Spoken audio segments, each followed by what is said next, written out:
should you invest yourself, especially in retirement? That's what we're talking about. Should you invest for yourself in retirement?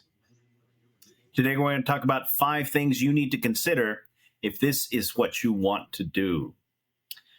Welcome back, everybody, to the CD Financial Podcast, CD Financial, where health meets wealth. I'm Marcus C., your host. That man across from me is Chuck D. Chuck, my man, how you doing today? I love the double finger point. Thank you for that. That's that's always good. That's how when we were younger, right? You got someone older than you, and you knew you did a good job because you got the double. You know, if you got the wink and the click too with it, then that's a good thing, right? Over the top, baby. That was awesome. Do the kids do that nowadays? Is it something that is just or something that's old? I don't see them do it. I don't see them wink either. But, I don't think they even want to interact with one another. That's not true. They're just so much more subtle about everything, right? Yeah, it's all texting now. It's texting and tweeting and your Facebooks and your Twitters and what else? Your Insta pages and all that stuff, man. Reels, disappearing stories.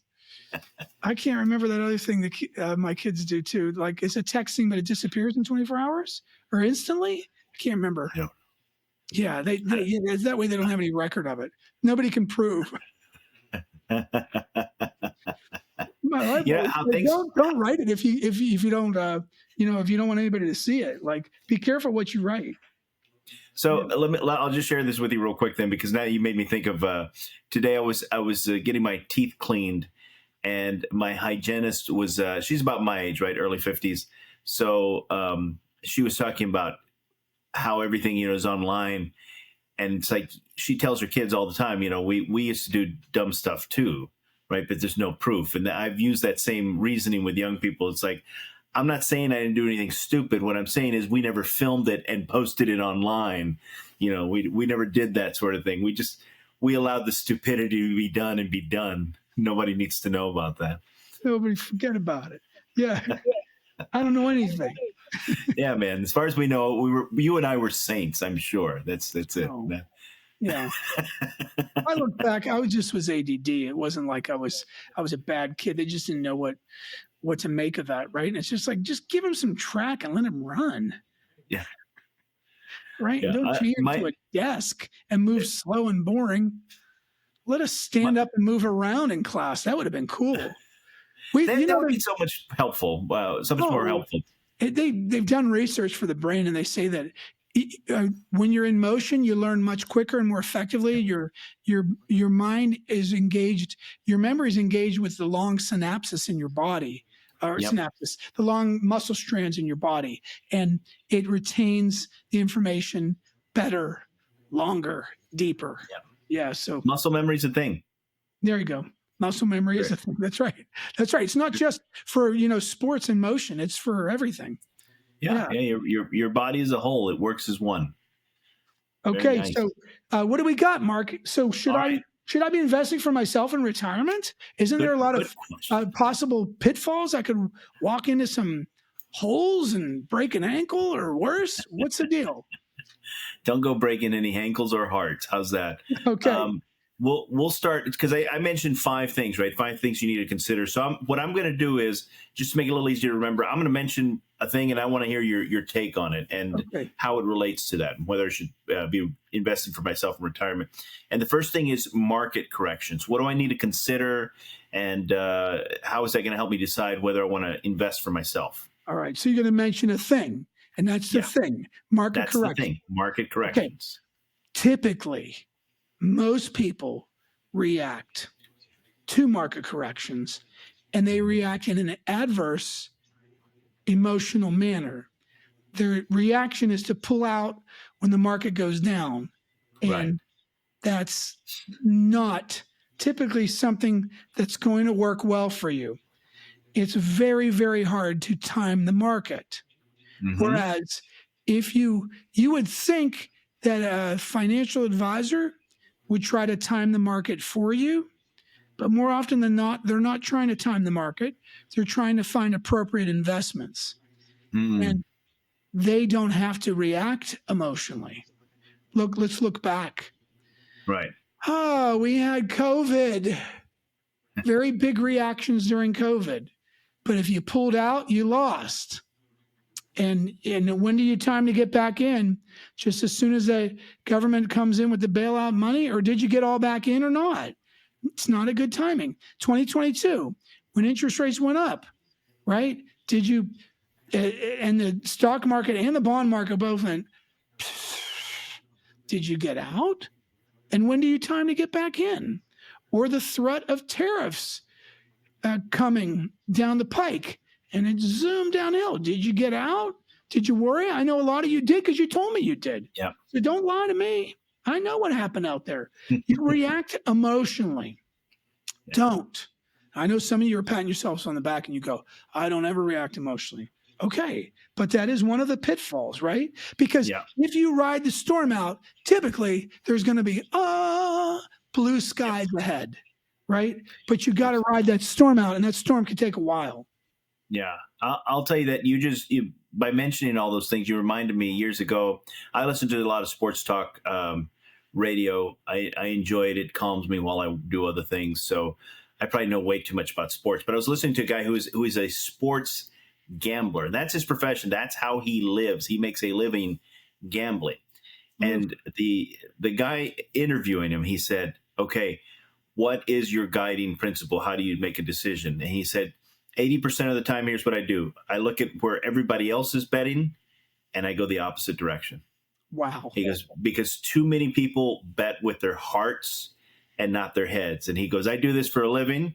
I don't care what team wins. I care about putting money in my pocket. So he says, wherever all the money's going, he goes, I go the opposite way.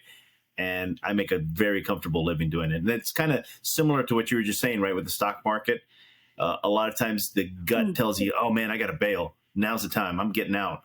And really, it's the time to just hold tight, or maybe even invest a little more if you can. But what is the expression? When they're yelling, they're going, Marcus, the market's so awesome. When they're yelling, you're selling. When they're crying, when they're going, oh, it's so horrible, you're buying. Yeah. So love it. It's very hard to buy when they're crying. That's why you got to keep, they call it dry powder. You got to keep some cash around. So when they're crying, you come in and you're buying. Yeah. Love it. All right. So now second point, growing while working, income when not. Okay. So a lot of people, including a lot of advisory firms, are good at growing your money approaching retirement. So you've done a good job on your own. You patting yourself on the back. My 401k, my TSP looks so good. And it looks so good because you were smart enough not to react emotionally, and you kept your investments and just kept buying every 2 weeks. And in the ups and the downs, you use what's called dollar cost averaging. So you bought in the lows, you bought on the ways up, and up and down you go. And I do the same thing, and I don't look at my 401k. It's easy. I have much better returns from the 401k.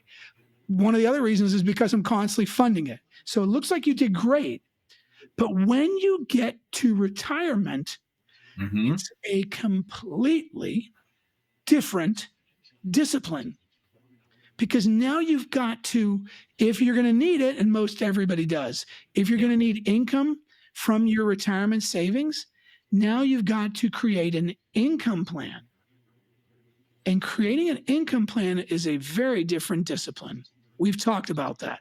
In fact, if you want to know about how to create income plans, you can search the channel for that. And this separation of assets is very important. Yes, when creating an income plan. So you can't possibly, that is such a different discipline.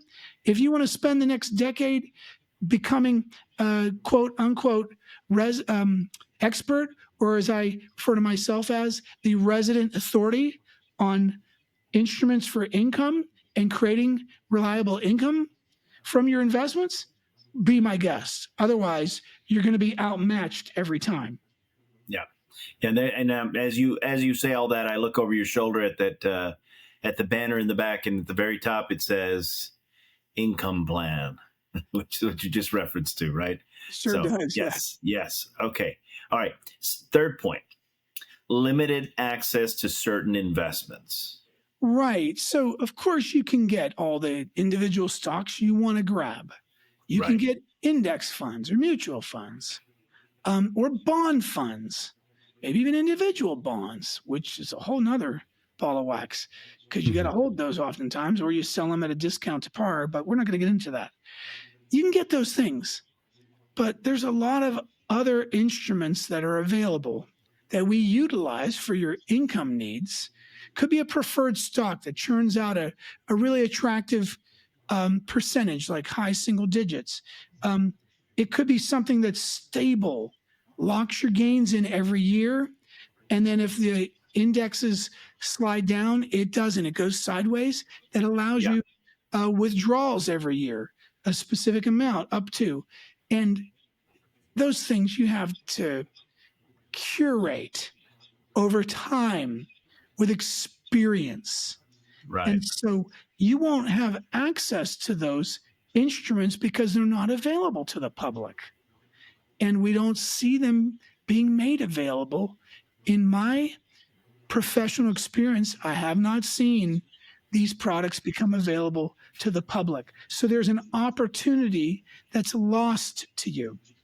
And by the way, I would point out that bond funds, if you're going to use those to stabilize your portfolio, are affected by fluctuations in interest rates to the positive and also to the negative. There Right. were some bond funds, the typical US bond funds in 2022, when interest rates rose, lost double digits.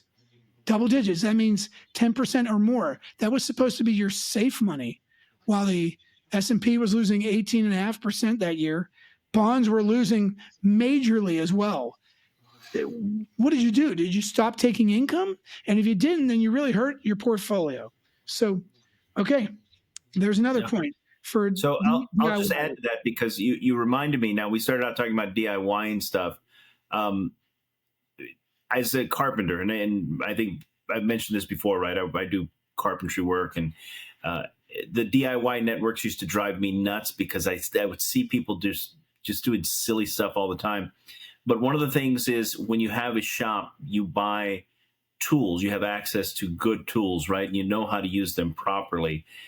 And sometimes I watch people on these shows using a table saw, and I cringe because I watch them doing things that leads to missing fingers and leads to losing an eyeball, and it drives me nuts. I just can't watch those shows. I really can't. They just drive me nuts for those reasons. But there's a parallel here. When you work with this stuff all the time and you have access to those tools, you know how to use them safely, you know how to use them properly, and you know how to use them to your benefit. And you know So, which one yeah. to stay away from. Yep, exactly. I know. Know where to not put your fingers. I know which tools to stay away from too, which Yep. financial instruments I don't trust, don't work. Yep. I'm not interested. I don't care what they pay, right? Yep. I mean, to me, I'm not interested. That's why you want to get with somebody ethical who's looking out for your best interest, because in the end, if you do it right, it's all going to rain back on you. Yeah. People are going to be so happy it's going to come back to you. And that's what I love. Yeah. Yeah. All right. Okay. Fourth point, tax planning. Ha. I'm glad you said that, because these people that maybe have tools that they're using incorrectly. Look, it's been my experience that people just don't do tax planning. No. It's been my experience by far the majority of offices, advisory firms, do not engage in tax planning.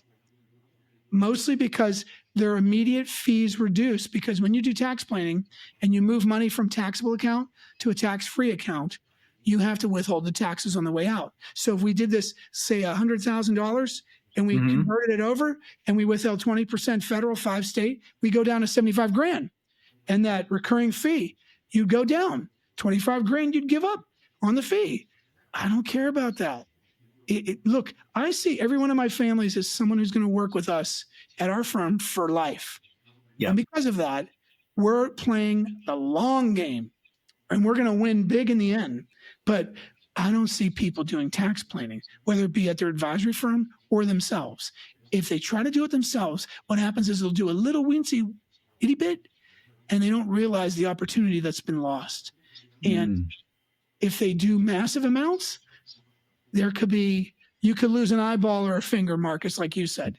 There's little landmines that can go off, and you don't want that to happen. Little explosions, and you'll go, oh my God, I didn't know that was going to happen. Well, I didn't know about that, right? And it just takes discipline because it stings, but it's one and done.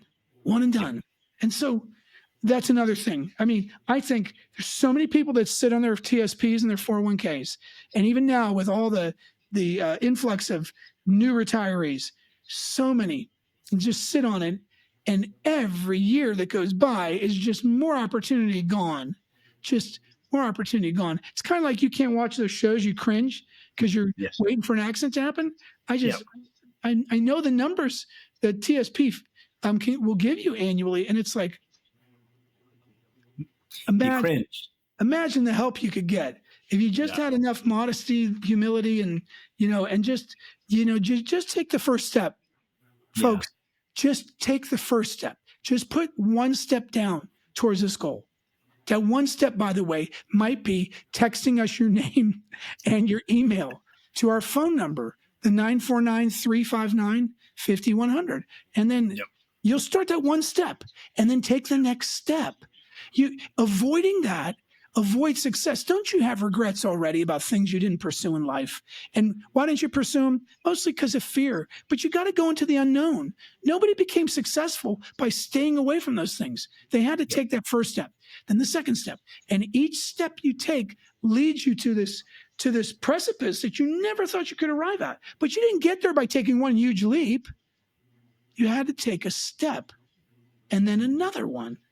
And then another one. So go ahead and do it, because Marcus still has point number 5. I have point number 5. Do you know if your money will last?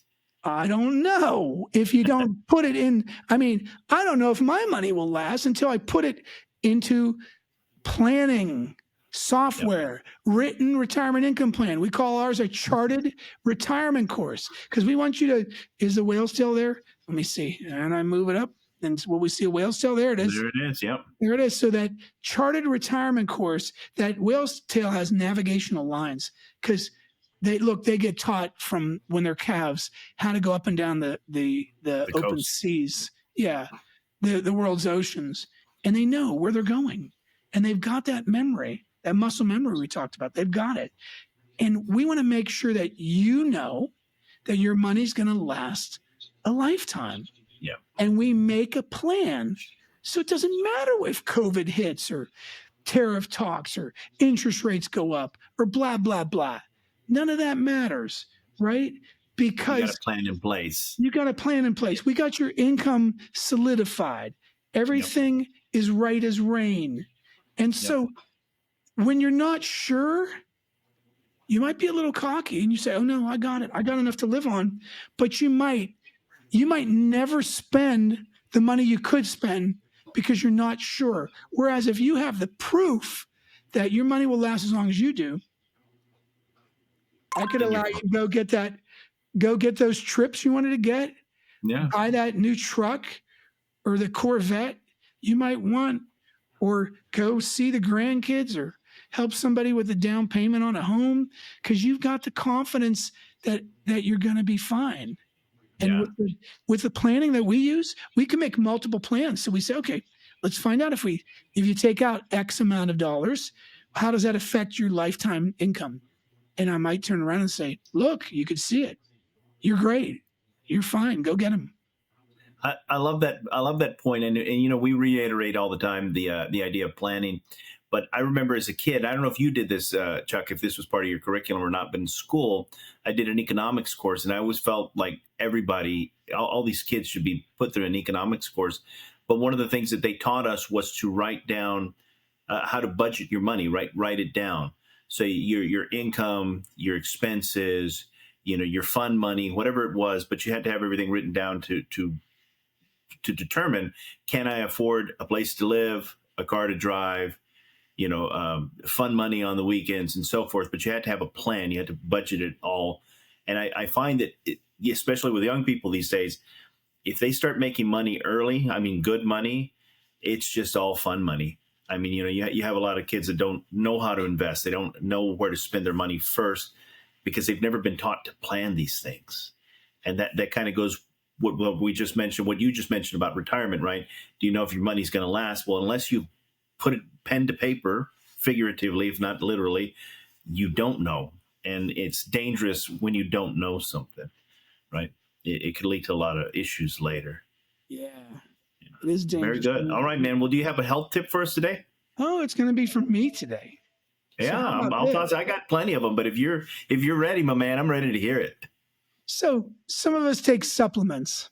One of our Yeah. team members popped in because I said, "What's our health tip going to be today?" And they popped in and they said, "Oh, listen, I got a really good one." I was taking all these supplements, and my mom asked me, "Why are you taking all those supplements? Are they expensive?" And they're like, "Yeah." And they went to Chat GPT and asked. They fed all their supplements in there and said, "What is the optimal time and sequence during the day to take these?" Well, if you take this one with this one, they offset each other. And he goes, "That's what I've been doing." And this one you should not take with food, but on an empty stomach. And this one you want to take just before you go to bed. So the timing of whatever you're taking is important. This could be medication that you're taking too. Make sure you're doing it right. Now, if you don't trust Chat GPT, ask it for the source of its information. Say what source is the information that you're pulling this from, and then it'll tell you, right? So you can then go read those articles. So Yep. I think this was great, and I'll tell you why. I'm taking like 7 supplements. So yeah, and I mean my kids are even taking 3 or 4, but one of them I have to take before the meal. Otherwise, I don't take it. They're dark charcoal, and I think they're they're a detox for mercury, heavy metals. Okay. Like activated charcoal? I don't know what it is, but they're detox for heavy metals. And apparently we all got them when we were kids with the vaccinations. They put mercury in the vaccinations. Yeah. Why you would put metal in is beyond me. And then the metal fillings we used to get too, the silver, the metal looking fillings, mercury. Silver. Again. Yeah. Yeah, silver, they're mercury fillings, and I've gotten rid of those. But again, and so when we were tested, my wife and I had a lot more metal. Most of our kids didn't have any metal. I don't think they did. So there's that. But I take that, and then I take like 5 or 6 after the meal, or just while. And I take something right in the middle of the meal too, actually. And then at night I take a magnesium because it helps me sleep. Yeah, magnesium's good. Very nice. Yeah. So anyway, ask your AI. If you're not using ChatGPT, ask Google AI or whatever. What's the sequence to get the optimum benefit from your supplements? And you might save yourself money, right? Yeah. Yeah, and I think something that a lot of people don't consider, if you're taking medications, like if you have prescription medications, sometimes natural supplements will offset the effects of those medications. So if you're taking something for a chronic condition, and then you start taking a supplement that counteracts that, you're just going to aggravate something. So it's always good to look those things up. And timing is important with all those supplements because you want to optimize your supplements. So now, just a quick question before we wrap up, Chuck. So that charcoal you're taking, will that clear my my head of all that heavy metal I listened to in the 80s? What? I can't hear you. Yeah, exactly. It's going to take more than charcoal to clean that out, man. My All brother, right. I think he spent time around equipment. He's very successful, but I think he heard a lot of pressure washing machines, and he was just here from Aspen. That's where he goes in the summer. He won't stay in Richardson in Dallas in the summer. Yep. In the winter and the summer, he goes to Aspen for 3 months each crack, even longer. Anyway, he says, "Oh, don't sit on my left, was it? But sit on my right because I can't hear a thing on my left." And I don't know. I don't remember him listening to heavy metal. But if he did, you got the charcoal for it, though, right? That's right. Yes. Charcoal to detox is heavy metal. That's right. Yeah. I love it. All right, everybody. Well, we appreciate your time. I hope this helps you as you ponder this question for yourself. And if you need help, you know where to find it. Chuck mentioned the number a little bit earlier, but get someone on your side who deals with these things, who has the tools and knows how to use them. That's very important as you chart your course to retirement. But as always, we appreciate you spending your time here with us on the CD Financial Podcast. CD Financial, where health meets wealth. I'm Marcus. Thanks a lot for being here. Chuck, my man, thank you for all you do. Oh, you're welcome. And if you are a DIYer, do-it-yourselfer, you can take the first step by just using a significant and meaningful portion of your retirement savings. And you know who you are because you're listening right now, and take that first step on that journey. And then you can taste and see if it seems right. Just like a good meal. Once you taste a little bit of it, you'll be like, oh, this is good. And you didn't know you were hungry, and you tear that meal up. Okay. We'll talk to you next time, folks. Nice job, Marcus. You're killing it out there. Y'all be good. We'll talk to y'all soon. Bye-bye.